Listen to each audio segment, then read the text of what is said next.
Congress party और कुछ उनके साथ रहने वाले कुछ लेफ्ट टू सेंटर विचारधारा के लोगों की एक भारत की इंटेलेक्चुअल स्पीयर पे उनकी एक सोच था, मोनोपोली था। वो मानते थे कि इस देश की आजादी की लड़ाई सिर्फ एक खानदान के अंदर सीमित होनी चाहिए। ये जितना देश की गुमनाम नायक है, सबके बारे में पढ़ाया जाना चाहिए। इस देश में अभी अभी हम लोगों ने देश की बाह्य आक्रमण का 1000 साल के हमने सोमनाथ में गजनी की महमूद 1000 साल पहले आक्रमण किया था। आज 2026 में हम लोग हैं। 1026 में वो आक्रमण हुआ था। अभी अभी प्रधानमंत्री जी ने कहा कि हमें मैकोले माइंडसेट से बाहर आना पड़ेगा, डीकोलोनाइज हमारी इकोसिस्टम को बनानी पड़ेगी। भारत की आवश्यकता क्या है? भारत की कौन सी इतिहास हमारे सामने दर्पण जैसे काम करता है। इतिहास के दर्पण को हम सही मायने में देखेंगे तो भविष्य की रास्ता सुगम होगा। सही चीजों को पर्याप्त मात्रा में रखना यह हमारी सरकार की दायित्व है। हम किसी की चीजों को, कोई भी विषय को छोटा नहीं करते हैं, कोई हटाते नहीं। हम और लंबी रेखा उसके सामने खींचते हैं। उसमें से कोई छोटा दिख जाए तो हम क्या करेंगे? क्या बिरसा मुंडा के बारे में जानकारी देना ये छोटी रेखा है? क्या भगत सिंह के बारे में सही प्रोस्पेक्टिव देना छोटी बात है? क्या रानी मां गाइडुलू के बारे में, जो नॉर्थ ईस्ट की इतना बड़ा महिला थी, स्वतंत्रता सेनानी थी, क्या वीर सुखापा के बारे में सिर्फ आसाम को अभिमान करनी चाहिए? वीर बालक बाजी राउत के बारे में या गुरुपुत्र फतेह सिंह जोरावर सिंह के बारे में इतिहास की हिस्सा में उसको लेके आना ये कोई छोटी बात है? मैं वही कह रहा हूं, कुछ लोगों ने इतिहास को अपने ढंग से पढ़ना चाहा, लिखना चाहा। हमने उसको इस विरासत में जो इतिहास है उसको सही प्रोस्पेक्टिव में हम लेके आ रहे हैं। देखिए नाविका जी, आपने एक अच्छा प्रश्न पूछा। हमारी देश एक नौजवानों की देश है। आज भी हमारे देश में 140 करोड़ लोग हैं, ऐसा हम कहते हैं। 2011 की जनगणना को हम एक्स्ट्रापोलेट करें तो ये 140 करोड़ होता है। उसमें से शिक्षा विभाग के दायित्व में कितने बच्चे हम देखिए, 30 करोड़ बच्चे हैं, जिनकी कंधे पे भारत विकसित होने वाला है, जिसकी कंधे में भारत 21वीं सदी की सारे सपने को पूरा करने वाला है। भारत की नई पीढ़ी की प्रस्तुतिकरण, उनको तैयार करना, यह शिक्षा विभाग की दायित्व है। उस प्रकार की कैरिकुलम, उस प्रकार की पेडागोजी, उस प्रकार की टेक्नोलॉजी एम्बेडमेंट, उस प्रकार की इंफ्रास्ट्रक्चर, उस प्रकार की सामाजिक उत्तरदायित्व, उस प्रकार की मेंटरिंग, उस प्रकार की इनोवेशन, उस प्रकार की रिसर्च, विश्व की सर्वश्रेष्ठ व्यवस्था भारत में लाया जाए, यह आज हमारी चुनौती है। हम विश्व भर की अनेक अच्छे मॉडल को, और भारत की सभ्यता में शिक्षा कोई नई विषय नहीं है। हमारी वेदों की आयु, मैं अगर बाल गंगाधर तिलक जी को कोट करूं, वेद की आयु 8000 साल की है।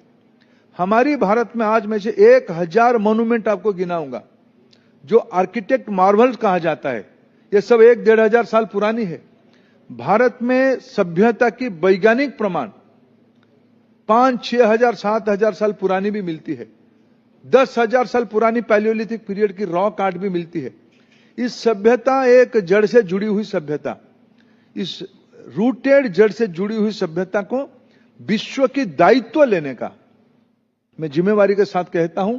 जब प्रधानमंत्री कहते हैं भारत विश्व बंधुत्व की बात करेगा, वसुधैव कुटुंबकम की कृतिरूप हम लाएंगे, ग्लोबल साउथ की बात हम कर रहे हैं।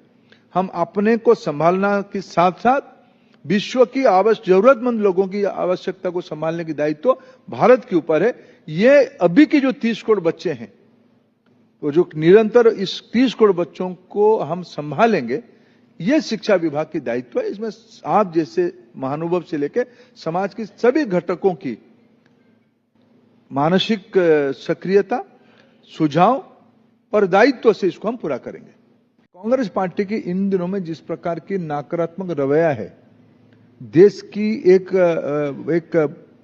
भ्रम पैदा करना, देश में एक भय की वातावरण पैदा करना, यह कांग्रेस पार्टी की नीति है। संसद उसके लिए मिसयूटिलाइज करने का फोरम नहीं है। मैंने फिर दोबारा कहना चाहूंगा, सारा विषय पे बिंदुवारी प्रधानमंत्री जी ने विवरण दिया, अन्य किसी ने नहीं, प्रधानमंत्री जी ने दिया, विदेश मंत्री जी ने नहीं दिया, पेट्रोलियम मंत्री ने नहीं दिया, स्वयं प्रधानमंत्री जी ने दिया कि क्या स्थिति है दुनिया में, हम कैसे नेविगेट कर रहे हैं। ये सारा विषय हमने तार्किक ढंग से रखा है। और कांग्रेस पार्टी को एक स्ट्रक्चर चर्चा के लिए पसंद नहीं है। हो हल्ला, हुड़दंग मचाना और अराजकता पैदा करना कांग्रेस पार्टी की रणनीति बनी हुई है। ये तो असभ्यता है ना। राहुल गांधी जी को कोई सार्वजनिक जीवन की सम्मान नहीं बचा है, कोई सार्वजनिक जीवन की सम्मान नहीं बचा है। इसीलिए ये तो देश की जनादेश को ही अपमानित करना ना। नरेंद्र मोदी जी देश के प्रधानमंत्री जी बने हैं, उनकी राजीव गांधी जी, राहुल गांधी जी की परिवार की दया से नहीं है, उनके वहां जो बनते हैं उनके परिवार की दया से खैरात लेके चलते हैं। भारत की जनता ने 3 बार एनडीए को आशीर्वाद किया है, इसकी बदौलत प्रधानमंत्री देश की जिम्मेवारी में बैठे हैं। और उनको कोई असभ्यता प्रकाश करे, हम चुप रहते हैं। इस मिसबिहेवियर अप्रोच को, इस प्रकार की दुर्व्यवहार को निंदा करनी चाहिए, सार्वजनिक निंदा करनी चाहिए। बाकी रहा बंगाल की बात, बंगाल की बात मत कहो तो अच्छा है। बंगाल में हमने ऑडिट करके निकाला, बंगाल से जो बच्चों के लिए मध्याह्न भोजन के लिए पैसा जाता है, ममता जी ने उस पैसे को अपने पार्टी के खर्चे में डाल दिया। कहीं उनके वहां पार्टी के अंदर झगड़ा हुई तो किसी की घर जल गई, उनकी जो कंपनसेशन सरकारी खर्चे से दिया वो पीएम पोषण के खाते से दे दिया। ये प्रमाण है, ये मैं कोई आरोप नहीं लगा रहा हूं, मैं प्रमाण दे रहा हूं आपको। इसके ऊपर जब सीएजी ऑडिट किया, ये सब प्रमाण में आया। इसके ऊपर सीबीआई इंक्वायरी हो रही है। क्या हम बच्चों के लिए पैसा देंगे या ममता जी की पार्टीबाजी के लिए पैसा देंगे? क्या ये व्यवस्था में चलेंगे कि नहीं चलेंगे? तो ममता जी का व्यवस्था अलग है, ममता जी की कुछ व्यवस्था मैं उनके बारे में टिप्पणी नहीं करना चाहता हूं। आपने कहा एनईपी की बारे में आप पैसा नहीं देते हो, मैंने कहा कि हम पैसा बंगाल में इसीलिए नहीं देते हैं क्योंकि उनके अकाउंट में मेरे पैसा है, वो खर्चा ना करके उसको अपने पार्टीबाजी में खर्चा करते हैं। उन्हीं की तथ्य में कहता हूं, मैं उन्हीं की बंगाल सरकार की प्रमाण के आधार पर मैं कह रहा हूं, उनकी अकाउंट्स बुक को मैं देख के कह रहा हूं। सरकार की पैसा, सामान्य लोगों की पैसा, बंगाल के बच्चों के लिए पैसा, पार्टी की पैसा नहीं।